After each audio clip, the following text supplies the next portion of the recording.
If you're thinking about buying a new construction home, you'll probably want to know more about the design studio visit and which options you should choose and which ones you should stay away from. Let's take a closer look at the upgrades that are going to add value and those that are going to take it away.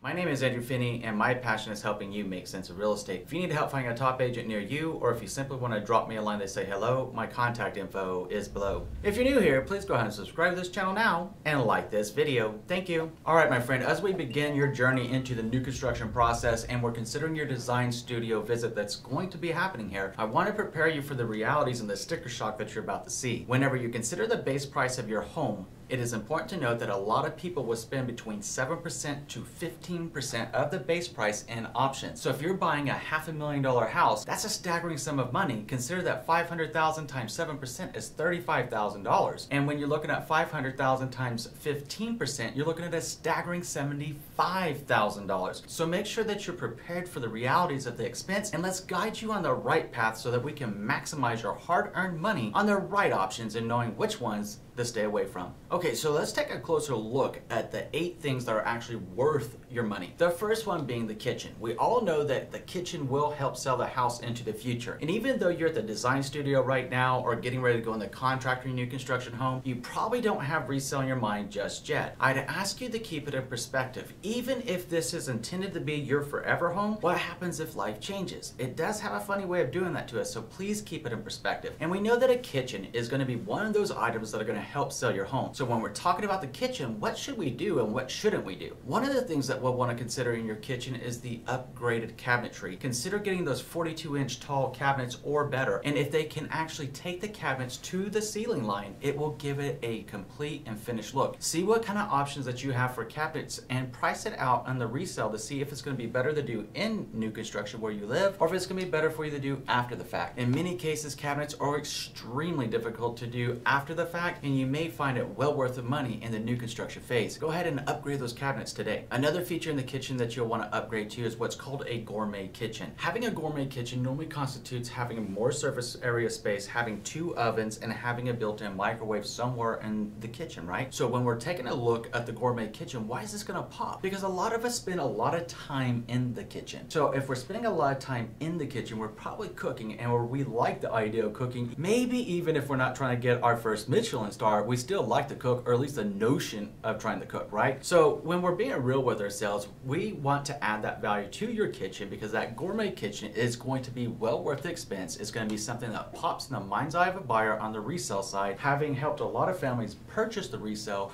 when they see that gourmet option, they're like, oh my God, I have 2 ovens. This is going to be great. So you want to go ahead and pop off the gourmet kitchen and add it to your list of upgrades that you want to consider as a standard improvement for you. And the third thing that you want to think about in a kitchen is adding a kitchen island if it does not have one. Also ask them about any additional storage spaces that you may be able to get inside the kitchen. The second option you want to consider in new construction is if you have the option for a basement, you'll want to make sure that you have a deeper basement, meaning that you have a higher ceiling. This is likely to cost a few $1,000s extra, maybe 6 to 10 depending on the size of the house, but it's highly doubtful you're ever going to regret increasing the height of the ceiling in the basement. Make sure that you do that along with getting that basement finished. It'll go a long ways and you'll love the additional space. The third thing that you want to do is add any roughed-in plumbing that you can do to the new construction property. When we're talking about things like electrical, when we're talking about plumbing, talking about insulation, talking about the core components of the house, those things are always cheaper in new construction because they're building it up from the foundation. It is so much easier to add additional plumbing to a house in the framing stage than it is to go back and do it thereafter. So please, if you're thinking about adding a future bathroom or a half bathroom, or you think that you might want an extra mud sink, if it's an option with the builder that you've selected, please go ahead and add that to your standard option feature that you need in your new home. The fourth thing is more lighting and more outlets. Going back to the difficulty of doing things in the resale phase after you've already owned the home to doing it in the new construction process, it is so much less expensive to do additional lighting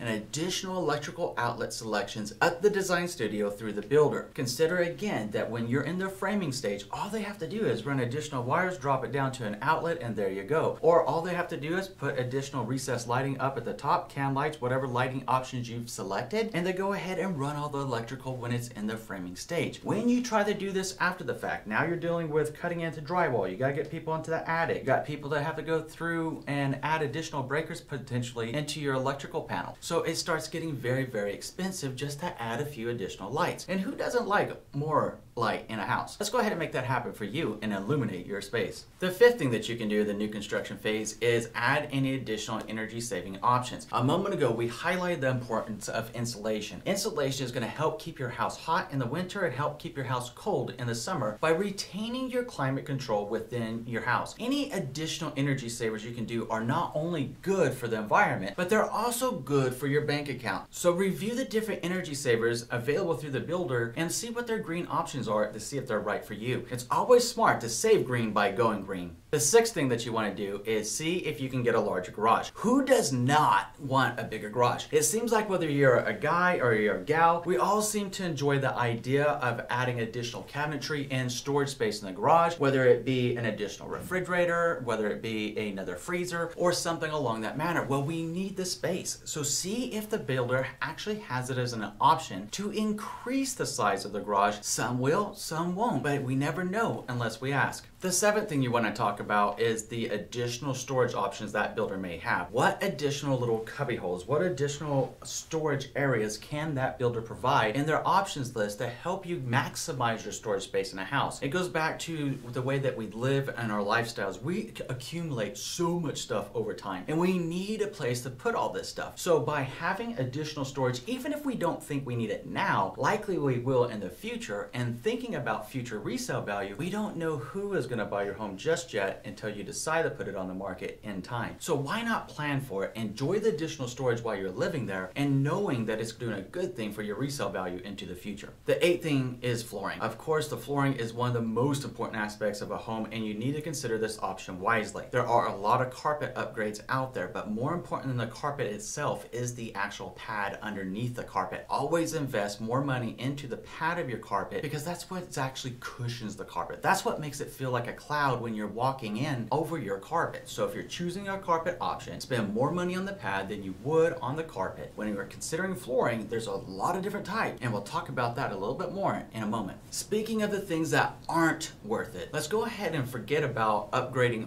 all the flooring types in the house, because you can do this a lot cheaper in the resale phase if you have the time and the desire to do it. What are we talking about here exactly? Even though wood floors do get a high return on investment in most cases, they're not practical for a modern lifestyle in many cases for most of us. Those of us that have pets, we'd have our pets running across the wood floor, scratching it, causing chips, causing issues inside that real wood floor, right? So what are the alternatives that we could have that we could upgrade in the new construction phase or do thereafter the construction phase that could be done cheaper, right? So one of those options would be a laminate wood floor. Now, as a trusted real estate advisor, I don't exactly lean that direction, nor do I exactly lean the direction of what's called luxury vinyl flooring. I don't think those options are the best option, just my personal and professional opinion. So what would I suggest if you want that wood look? I would suggest exploring your wood grain ceramic tile options, or just a flat out ceramic tile option that is available through the builder, or again, considering and weighing the pros and cons if it can be done cheaper after the fact. Now, here in Las Vegas, Nevada, for example, yes, you can definitely get the flooring done and upgraded after the fact of whatever flooring product that you choose, much cheaper than doing it in new construction phase. That's because we have a lot of discount stores and wholesale stores with flooring types and options. So if you were to go buy it, you can go buy it at a discount that might save you as much as $10,000 for, let's say, like 2,000 square feet of flooring. And you'd be able to go pick it up, bring it to your new home, let it acclimate inside the property, find a flooring installer with a good reputation that could come in, and then you would pay their labor costs for installing the floor. It's gonna save you about $15,000 to $20,000 right there. And just so you know, I'm not making up numbers here. Whenever I did a renovation on my property in 2016, I replaced 1,900 square foot of seafoam green carpet in my house with beautiful engineered wood floors. So when I looked at that, I was looking and saying, okay, let me contact a few contractors and see how much this is gonna cost. All of those quotes were coming in for like $45,000 to $50,000 or $55,000 if I had the flooring company just go ahead and install the floor, buy the product, and bring it over and do their thing, right? Well, what was interesting is there's a place in Henderson, Nevada, which is part of the Las Vegas area, that's called Floor & Decor in Henderson. And I went over there, checked out the product, found a flooring type that I want that was much more upgraded than what the contractor was saying. I bought it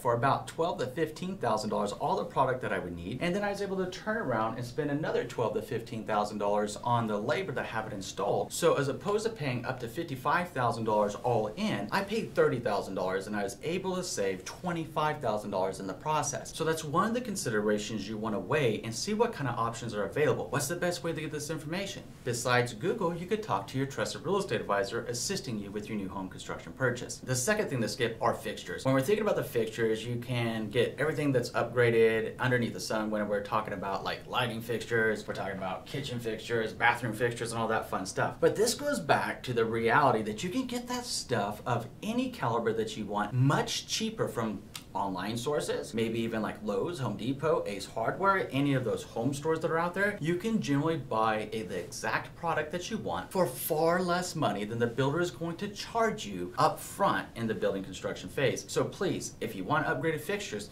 just get whatever's basic from the builder and go upgrade it thereafter. It's pretty easy to do, or if you don't want to do it yourself, go ahead and contact a handyman, an electrician, or a plumber, whatever the need is for the correct service, whether it's from the lighting or the plumbing fixtures. Go ahead and make that happen. You'll be glad you did. The third option to forgo is a master bedroom bump out. Now this can be much more expensive in the new construction phase. It's like $3,000 to $5,000, and to be completely honest here, if you were trying to bump out a master bedroom in resale, it's going to be at least 3 to 4 times as expensive as it is in the new construction phase. So why am I telling you to forgo this one? Because it's one of the improvements to a property that actually statistically has one of the lowest return on investments ever. So you want to just go ahead and avoid it unless that's something that's unique to you and your lifestyle. Maybe you're planning a young family, you like the idea of putting the baby's crib there. Okay, I get it. Or you like to read a lot and you're thinking about, hey, I'd like to kind of have this as a private study or relaxing area. Okay, I get it. But for most of us, we really don't need that bump out. It's going to cost more money than we're going to be able to get back whenever we're thinking about our return on investment. Make the smart move here and let's just go ahead and avoid that one. The fourth thing you can skip are marble countertops. When we're thinking about marble countertops, they are porous, they are breakable. There are so many different things that go on. In addition to them being expensive, well, there is another option. You would also have the granite option or you'd have the quartz option. Both of those are going to be stronger material than marble itself, and out of all the options, with the way that the quartz is being designed and going into the countertops of new construction homes right now, it's actually a very, very, very strong countertop. It's going to be one of your best options. It's going to cost a little bit more money, but it is going to add value to you right now, right away, and into the future. The fifth thing you can skip is crown molding. Now, crown molding, honestly, I think it's awesome. I think it's gorgeous. I think it's wonderful. But when you're in the new construction phase, it is far more costly to do than you could do it after the fact, and you're not exactly going to get a huge return on investment. I mean, when's the last time you walked into your house and you're like, hey, you know what? I want to buy this house because it has crown molding. I feel like I'm royalty because of the crown molding, right? Well, come on, let's be honest. People don't buy a house because of crown molding. It's just one of those embellishments, final touches that make things look really good. So go ahead and skip that one and save the money so you can focus your money where you're going to get the best return on investment when you're in the new construction phase. Okay, so now if you're at the beginning of the process of buying a new construction home, let's talk about the 6 questions to